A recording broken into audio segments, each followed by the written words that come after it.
இந்தியாவினுடைய தற்போதைய தேவை மத்திய அதிகாரம்ன்றதை எப்படி சொல்லுவீங்க? எப்பவுமே தவறாக எடுத்துக்கொள்ளக்கூடிய பழக்கம் பாரதிய ஜனதா கட்சிக்கு எந்த நபர்களுக்கும் கிடையாது. என்னுடன் மேடையை பகிர்ந்து கொண்டிருக்கக்கூடிய அத்தனை தலைவர்களுக்கும் வரி தந்திருக்கக்கூடிய அன்பர்களுக்கும் மாலை வணக்கத்தை தெரிவித்துக் கொள்கின்றேன். அற்புதமான ஒரு இடம் சகோதரர் விஜயன் தேர்ந்தெடுத்திருக்கின்றார். அற்புதமான ஒரு இடம், அற்புதமான ஒரு மேடை இந்த ஊர். ஏனென்று சொன்னா திராவிட முன்னேற்ற கழகம் ஒரு மாநாட்டை கூட்டி, சேலத்தில் ஒரு இளைஞரணியினுடைய மாநாட்டை கூட்டி ஒரு மிகப்பெரிய சொதப்பல் ஆனதுக்கு பிறகு இங்கே எல்லாம் நீங்கள் ஒரு கூட்டத்தை கூட்டி இருக்கின்றீர்கள் என்று சொன்னா அதையும் கூட இந்த வாதத்தில் பின்னாலே வரக்கூடிய நேரத்தில் முன்வைக்க விரும்புகின்றேன். விஜயன் அவர்கள் எடுத்திருக்கக்கூடிய ஒரு தலைப்பு, அதாவது மாநில உரிமையா மத்திய அதிகாரமா அப்படிங்கிறதே, இந்த தலைப்பை எங்க கேட்டீங்கன்னாலும் இது பொருத்தமில்லாத ஒரு தலைப்பு.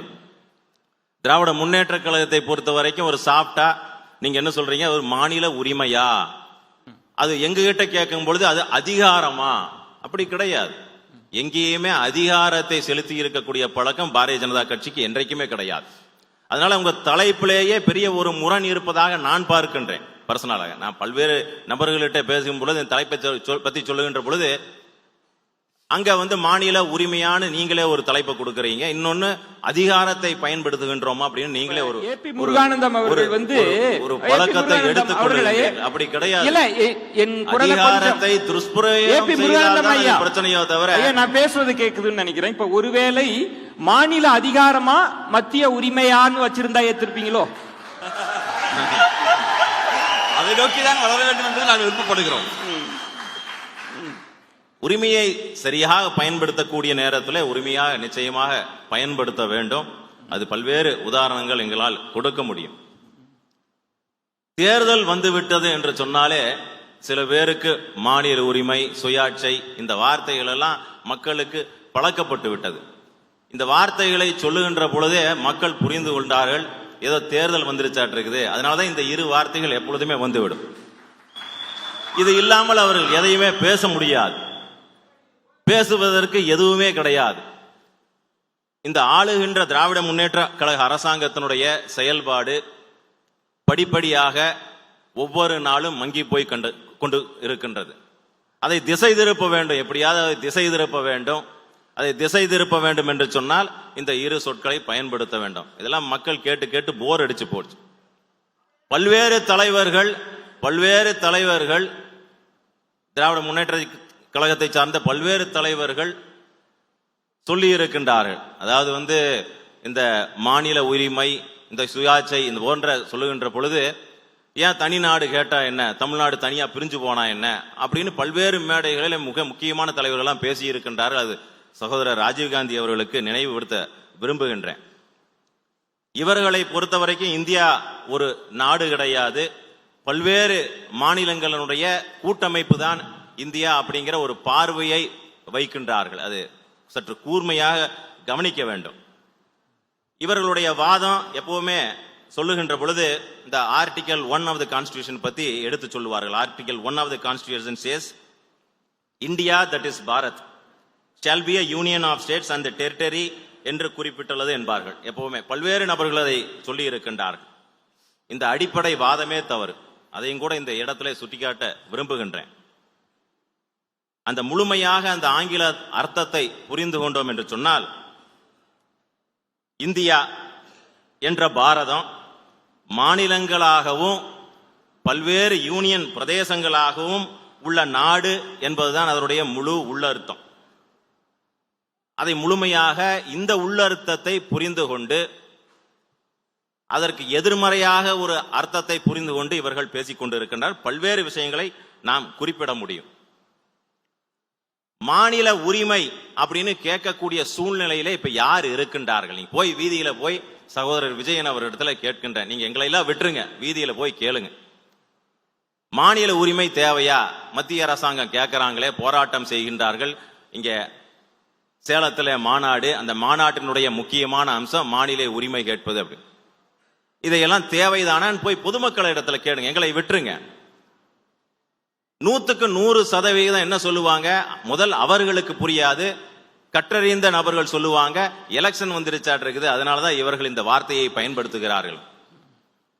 ஏனென்று சொன்னால் இன்னைக்கெல்லாம் பொதுமக்கள் நன்றாக பகுத்து ஆராய்ந்து புரிந்து கொண்டு விட்டார்கள். டிவி ஒரு பக்கம் இருக்கின்றது, சமூக வலைதளத்தினுடைய பயன்பாடு அதிகமாக நம்முடைய மக்கள் மனதிலே உள்ளே சென்று விட்டது. இன்னைக்கெல்லாம் நீங்க சொல்லக்கூடிய ஒரு வாதத்தை பிரித்து பார்த்து 10 வருஷத்துக்கு முன்னால் அவர் என்ன சொன்னார், இன்னைக்கு என்ன சொல்லி இருக்கின்றார் என்று பிரித்து பார்க்கின்ற அந்த தன்மை மக்களிடத்துல வந்து விட்டது. அதனால ஒரே பொய்யை நீண்ட காலம் சொல்லி கொண்டு இருக்க முடியாது. அதுக்கு ஒரு முற்றுப்புள்ளி வைத்து விடுங்கள். திரும்பி கேட்க வேண்டாம், போர் அடிச்சு போச்சு. இதை கேட்டு கேட்டு கேட்டு நீங்க சொல்லக்கூடிய வார்த்தையே, இந்த வார்த்தைகள் எல்லாம் சொல்லக்கூடாது, சொல்லக்கூடிய வார்த்தையே மக்கள் நிராகரிக்க தொடங்கி விட்டார்கள். வேற ஏதாவது இருந்தா சப்ஜெக்ட் இருந்தா சொல்லுங்க. நம்முடைய மத்திய அரசனுடைய அதிகாரமா அப்படின்னு கேட்கறீங்க. சில இடத்துல அதிகாரத்தை பயன்படுத்த நல்ல விதத்துக்காக, அது துஷ்பிரயோகம் கிடையாது, அதிகாரம் தான். தென்பகுதியில நம்முடைய மழை வெள்ளத்தினால் பாதிக்கப்பட்டு இருக்கக்கூடிய விஷயம் ஒரு நிமிஷத்துல முடிச்சிடறேன். அப்போ நிர்மலா சீதாராமன் அவர்கள் செல்லுகின்றார்கள். அப்போ ஒரு அம்மா, வயதான அம்மா, ஏழை எளிய அந்த குடும்பத்தை சார்ந்த அந்த அம்மா வந்து கேட்கிறாங்க, அம்மா எனக்கு வீடு போயிருச்சுங்கம்மா, வீடு இல்லை அப்படிங்கிறாங்க. அப்போ அமைச்சர் கேட்கிறாங்க, நிர்மலா சீதாராமன் அம்மா கேட்கிறாங்க, நீங்க உங்களுடைய சொந்த இடத்துல தான் வசிக்கின்றீர்கள்? ஆமாங்கம்மா, இந்த குடிசை வீடு போயிருச்சு அப்படின்னா கலெக்டர் இருக்கிறாங்க, அமைச்சர்கள் இருக்கிறாங்க. உடனே சொல்றாங்க, சார் இந்த அம்மாவுக்கு இந்த வீடு போய்விட்டது, உடனடியாக அவர்களுக்கு அத்தனை அதிகாரமும் இருக்கின்றது, உடனடியாக பிரதமருடைய இலவச அந்த வீட்டு திட்டத்தில் உடனடியாக ஒரு வீடுகளை வழங்குங்கள் அப்படின்னு அந்த இடத்துல அதிகாரத்தை சொல்லுகின்றார்கள். இது நல்ல விதமான ஒரு அதிகாரம்.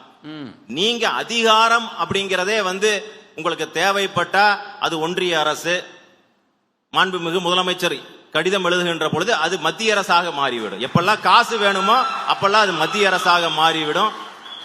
விமர்சனம் செய்ய வேண்டும் அப்படின்னு சொன்னீங்கன்னா எலெக்ஷன் வந்துருச்சுன்னா அது ஒன்றிய அரசாக மாறிவிடும். இதற்கு முன்னாலே ஒன்றிய அரசு எத்தனை நாள் முதல் இந்த வார்த்தை எத்தனை நாளா நீங்க கேட்டிருக்கிறீங்க விஜயன் அவர்களுக்கு சொல்லுகின்றேன்.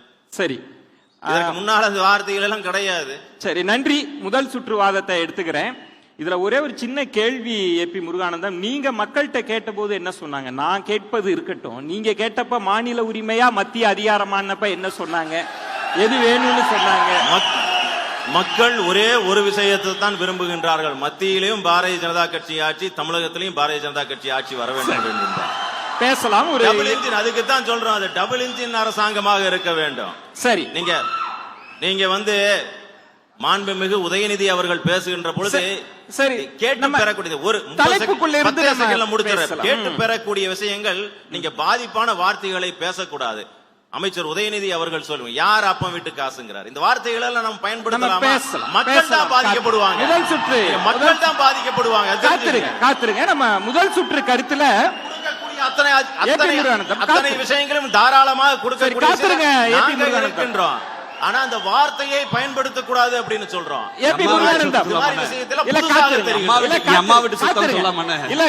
ஒன்று